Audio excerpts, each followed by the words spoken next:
as Romney clinches the nomination. Let's keep America strong. Let's have a president that knows what it takes to get America to work. And each team invades rival turf. Heads and his cronies win, tails and the taxpayers lose. The Massachusetts record was alarmingly weak. Grim news on jobs rocks the presidential race.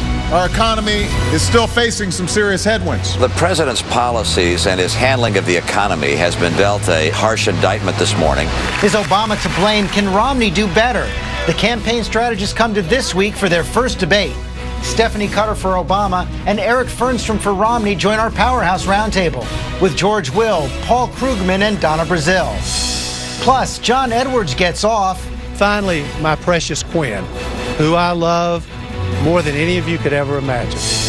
George W. Bush gets some laughs. What would George do? And Mike Bloomberg starts a soda war. All that right now on This Week.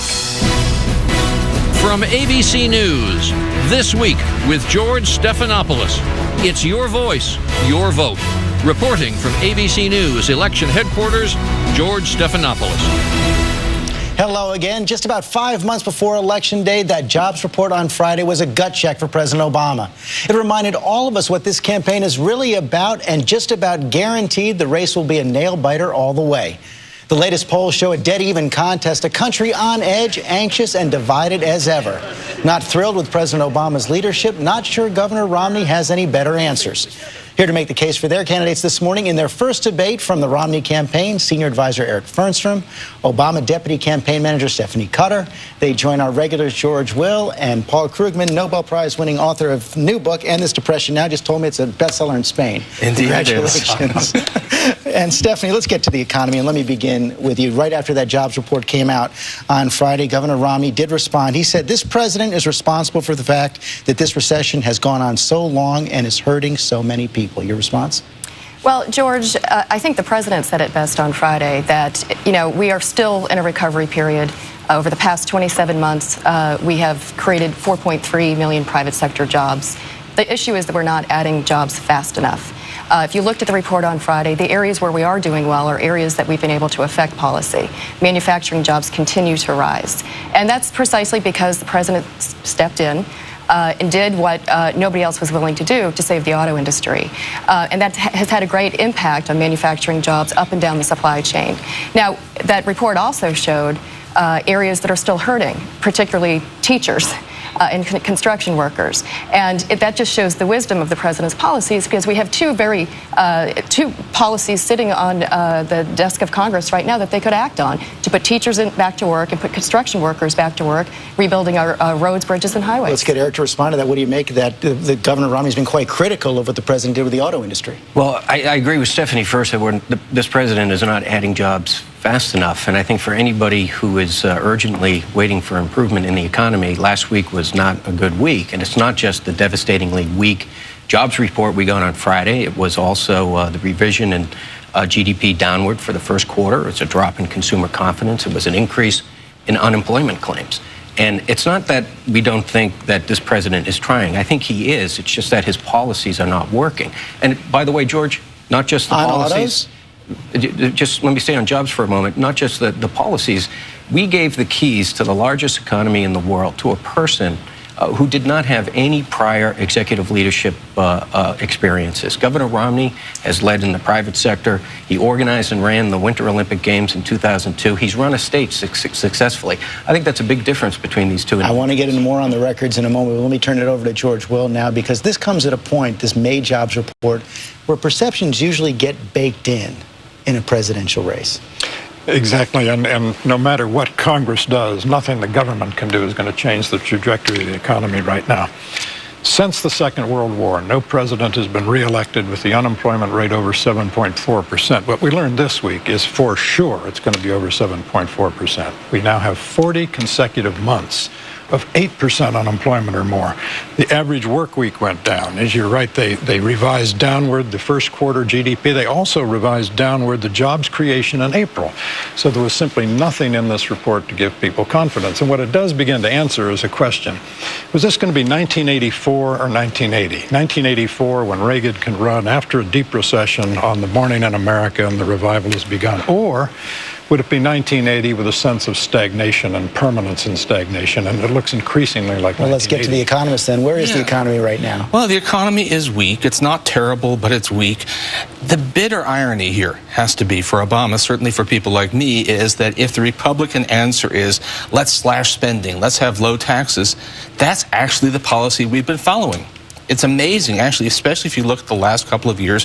What we've actually seen is sharply falling. Let me show you. You have a chart in your blog this morning that we created. It shows the point you're making. Yeah, this is real government spending. So it's federal, state, and local combined, deflated, adjusted for population growth and inflation.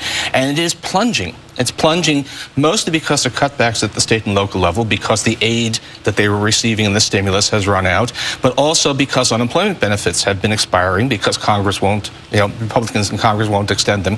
So in effect, and by the way, if you extend that chart backwards, there's been nothing like this since the demobilization after the Korean War. We're actually practicing government austerity on a scale that we haven't seen in 60 years.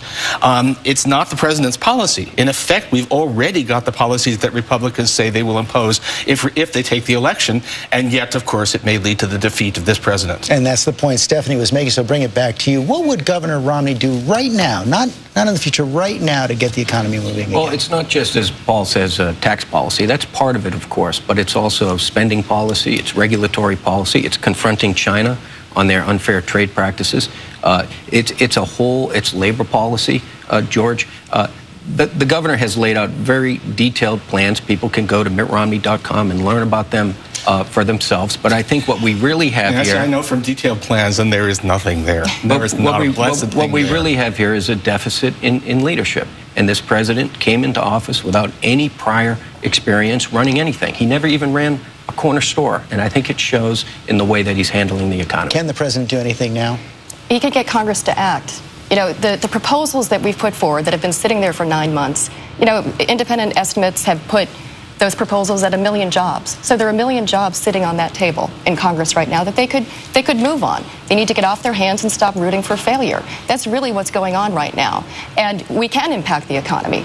Just as Paul was saying, this policy of austerity, because of the refusal of Republicans to act, can change. We can give states the aid that they need to protect those teachers' jobs. We can put construction workers back to work by rebuilding our roads, bridges, and highways. We can cut taxes. How about the Keystone Pipeline? You don't need Congress to do that. That's a fraction of the jobs that could be created by these proposals. But pretty important to those who get those jobs. And we have, extended the Keystone Pipeline at different points in the country. It's currently under review. But that's a fraction of the jobs that we're talking about here. We're talking about 1 million jobs. On the Reagan thing, if public sector employment had continued to expand the way it did during Reagan's first term, instead of falling by about 600,000 as it has, right there we have something like 1.4 million people working in this country.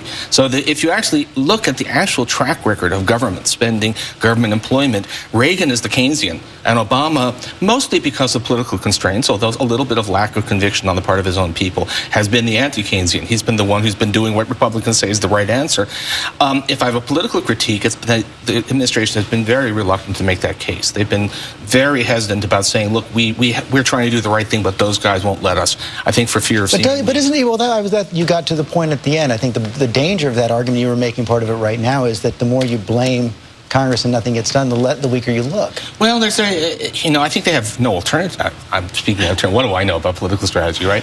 But I think this is what they have to do now. They have to say, look, we could have made this better.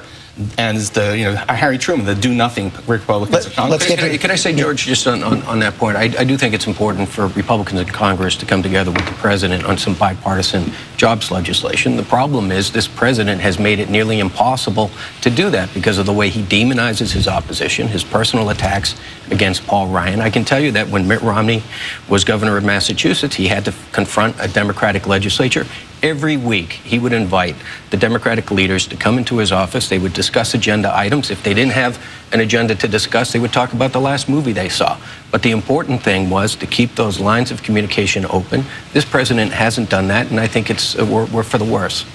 Well, in terms of the governor's Massachusetts record, I think that the Democratic leadership in Massachusetts would probably tell you a different story about Mitt Romney's ability to reach across the aisle. The number of vetoes of the Democratic legislature says it all. On the president working with Republicans, it's been clear since day one that the president